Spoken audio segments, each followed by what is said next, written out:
test. No. It's working? No. Nu merge.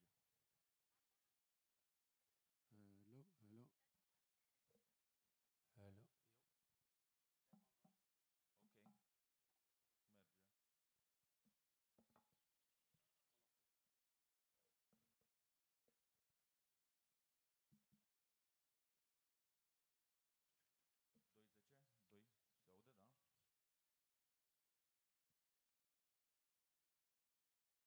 2. Se aude, da?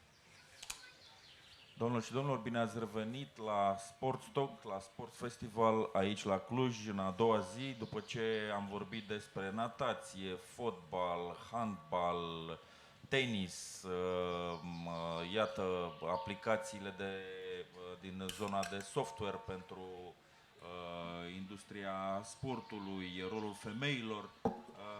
Avem astăzi bineînțeles, și jocurile Invictus anterior. Avem un invitat special dintr-o zonă cu multă adrenalină, din zona de motor sport, Mr. Chris Pfeiffer from Red Bull team motorcycle professional. Welcome. Hello, everybody. So, Mr. Pfeiffer, how you see this kind of festival, sports festival for the sports industry? Yeah, it's interesting how Romania is now growing in the sports industry and how you celebrate this. And it's only the second time here to have this sports festival, and it's already big and for sure growing a lot. Everybody's participating from many different disciplines, from athletics to motorsports. Everything is here. You can experience it. And for me, yesterday it was a big highlight to see a tennis match, but in an entertaining way. We have been in the hall, and there is the big hype about Simona Halep. And I thought it's just a match, but it was such an entertaining experience for us. Yeah, a lot of joy, a lot of... Yeah, actually, this is also what I do. I'm a extreme sport athlete, but I want to entertain people with a creative way of riding on the motorcycles. For me, it's not about racing, it's freestyle, so interesting to watch. Also kind of entertaining, but sports at the same time. So was familiar for you that kind of sentiment to entertain people, not only the competition, but the joy of entertaining and of sport? Absolutely, yeah. You know, the introduction and music and people being in a good mood. And not only counting points, you know, Yes. but also seeing some spectacular moves, or not only playing against each other, but playing together. So this was a very special experience yesterday in a competition sport like tennis. And you come, including here, with your bike. Can you tell us about your bike? Yes, this is an electric off-road dirt bike. Okay. A so-called Leo, light electric off-road motorcycle. Okay. Cake is a brand new brand from Sweden, and electric motorcycles are my new passion. I mean, I made a lot of noise and I rode a lot of very powerful motorcycles in the past, and now I do the opposite. I ride without any pollution, without any noise, and was a pleasure without noise? Yeah, absolutely. It was make enough. riding without noise? Absolutely, that's a different fascination. I mean, I can practice on a Sunday. A silent. I can practice on a Sunday afternoon in front of my house, and nobody's complaining. I could ride a show before the tennis match in the hall. You know, no pollution, no noise. but the same fun. And this is what I discovered for me. And I want to be a ambassador for electric movement, electric motion. I mean, I'm an old athlete. I don't want to be the best anymore, but I want to show the joy, the pleasure that I have on electric motorcycles. And we are now at the very beginning of evolution. At the very beginning. And you came here by riding from Austria? No, no. Was it motorcycle? No, this is a sports bike which we transport in the van. I just unload and Okay. motorcycling in general is sports for me. I don't ride from A to B. I have my bike in my van. I unload at a nice location and I ride. And afterwards I go back home in the van. How you became passionate about this sport?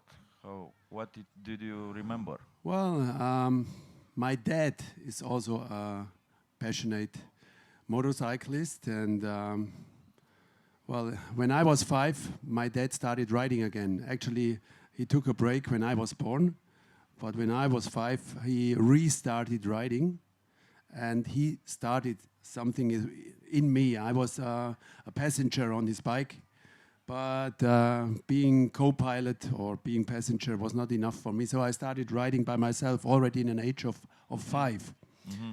And you know, I tried several things. I tried football, I tried skiing, but riding bicycles and riding motorcycles was always something very special, something that made me feel emotional. And yeah, and also I found out that I have more talent on 2 wheels than, for example, with one ball. So I found out there is a passion and a talent, and it started early at 5 already. And actually, I was a professional rider then for 20 years. I retired 4 years ago, and now I started again. It's crazy, but it's a passion. How you see the development of motorcycle phenomenon in the last 20 years, 30 years? Well, motorcycles are a means for transportation in big parts of the world. Like in Asia, everybody's riding a moped or a small motorcycle to get to work. Yes. But here in Europe or in North America or wherever, motorcycles are usually more a luxury thing. Bikers, community bikers, and you know, it can be somehow it's something for your leisure time. Yes. Harley Davidson. Yeah, for example, the cruisers, the chopper riders, these kind of custom bike riders. We are the athletes, so we use it as a sports sports product, or however you want to call it. Of course, it's also a means to go from A to B for transportation, or for pizza delivery, or whatever. It's like with the cars. But for me, motorcycle is first of all something like a mountain bike or like a road cycle. It's only for sports. I usually don't ride on the road. What have special this sport? What do you think? Well, the acceleration is fantastic. Acceleration. You know? Yeah. Yeah. Even this small bike, when I ride out of a corner, and I hit the throttle. Yes. On the first 10, 20 meters, it's faster than any car in the world. And this dynamic feeling is the special thing. The special thing. Yeah. What happened in the body of a rider when accelerate? Well, something. It's a power. It's a sentiment of a power. Maybe. Absolutely. You never get used to it. you only get addicted to Never it. get used to it. No, you only You get want, addicted. You want it over and more, over over again. and over again. Definitely, yeah. And I mean, there are faster and more powerful bikes. But in the end, now I'm back on very, very little bikes, but on the right tracks, like small BMX tracks. Yes. It's so much fun to feel this acceleration. This acceleration. Yeah. And of course, your riding is way more creative on a motorcycle than in a car. Yes. What can I do in a car? I can go fast, I can drift, and that's it more or less. On a motorcycle, you can do many, many tricks, many maneuvers, try to ride over obstacles, whatever. Motorcycle riding is a very, very creative sport if you do it in a freestyle way. Okay, but also we have to admit that there are a lot of risk in this kind of sport. Yeah, of How course. you make the balance between boldness and the love for speed and the prudence, the necessary prudence to be safe? Well, there's no crash cage around you. Motorcycle riding is dangerous, of course. If you hit a wall in a car is gonna save you. On the motorcycle, there's nothing around you. Maybe this gives you also the special feeling, the air, you know, the risk. I don't know. I don't like the risk, but I like to handle the risk. So the risk management is something very interesting. I think when you ride motorcycles, you learn a lot about yourself, about going to the limits, not over the limits. So you learn to respect the limits, and in the end, you learn a lot for the life, not only for your riding. But of course, if you are enthusiastic rider, it's going to happen at some point that you get injured.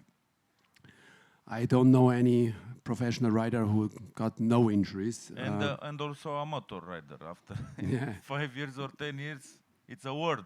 Sure, you don't know when will be, but sure will be. Yeah, at some point you're going to fall. Yes.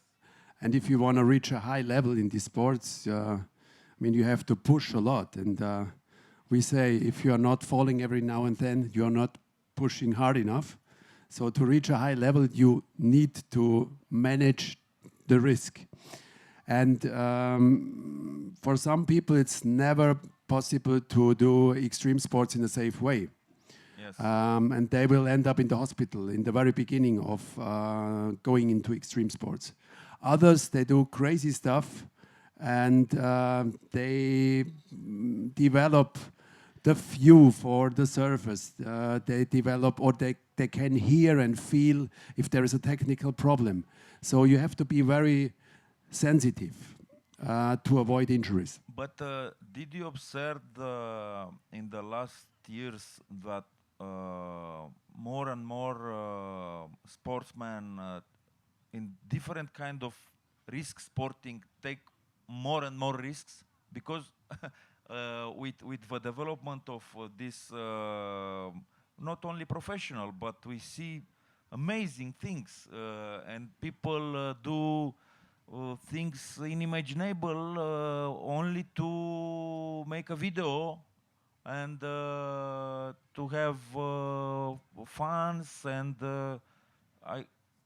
it's also your perception that in the last 20 years maybe more that people, professional and amateurs, take more and more risks in different kind of sports?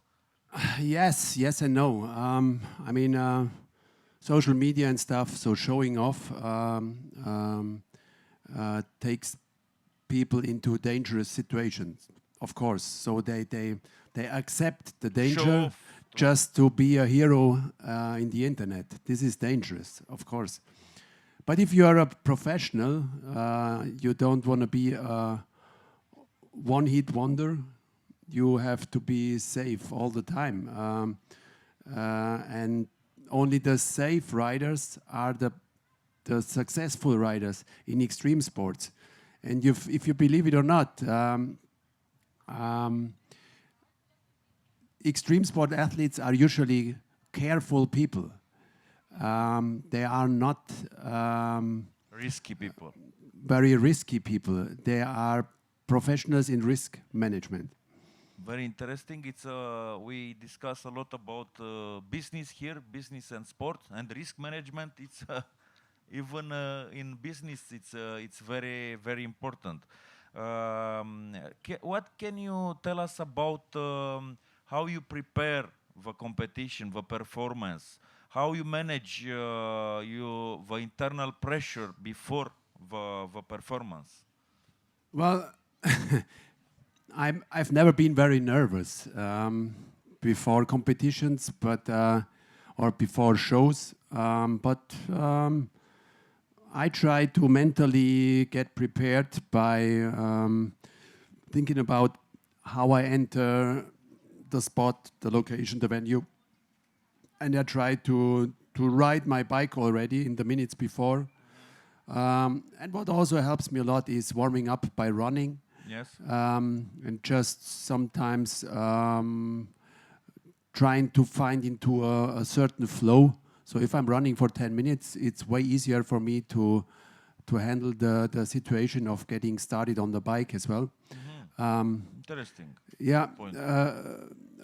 especially running takes you into a certain flow already after 5 or 10 minutes. At least for me, this is working out.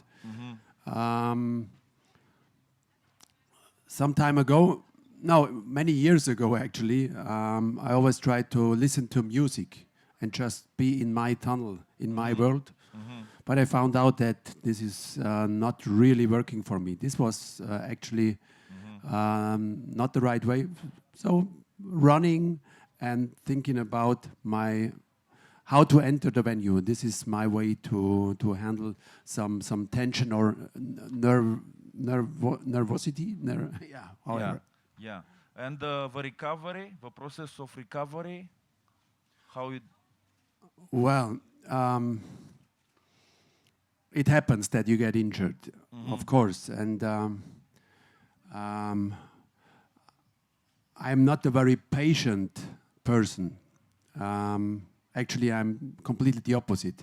But if you're injured, you need some patience. You need to accept the situation that you are injured now.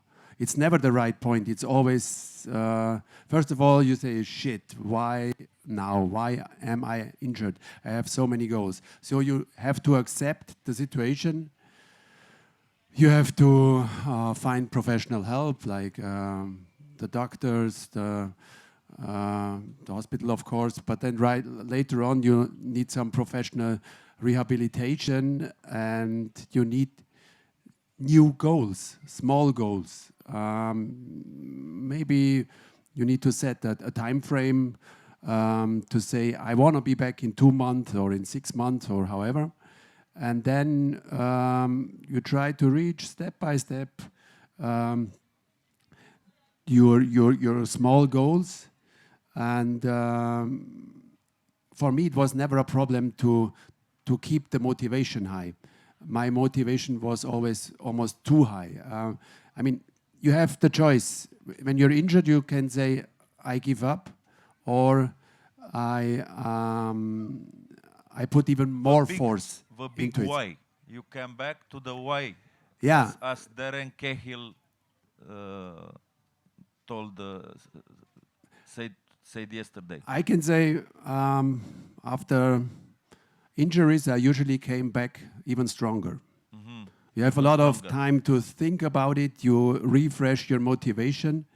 But only very passionate people can handle this. And I mean, for me, there was only one goal. I want to ride my bike again. And this also really, really makes your healing process faster. Thank you very much. Aplauze, vă rog, pentru aceste insight-uri. I wanna ride my bike, okay? All right. This is your motto. Absolutely. In life. I wanna ride my bike, okay? fiecare dintre noi vrem nu să ne continuăm drumul indiferent în not, în fotbal, in each sports. I want to ride my bike, no? If also in our sports talks here, I want to ride my bike further. So thank you very much again. Doamnelor și domnilor, iată cum am trecut prin atâtea sporturi în aceste 2 zile, cu atâtea experiențe, cu lucruri de ținut minte pentru industria sportului, pentru industria de business și luăm iarăși 2-3 minute pauză pentru a reveni aici cu concluziile dezbaterilor noastre și ce fac sportivii nu? Când trebuie să pregătească de competiții, se mai accidentează, merg la un kinetoterapeut, la specialiști, s-a vorbit aici, exact despre asta vom vorbi cu ultimul nostru invitat. Vă mulțumesc! Thank you. Și acum o cursă. And now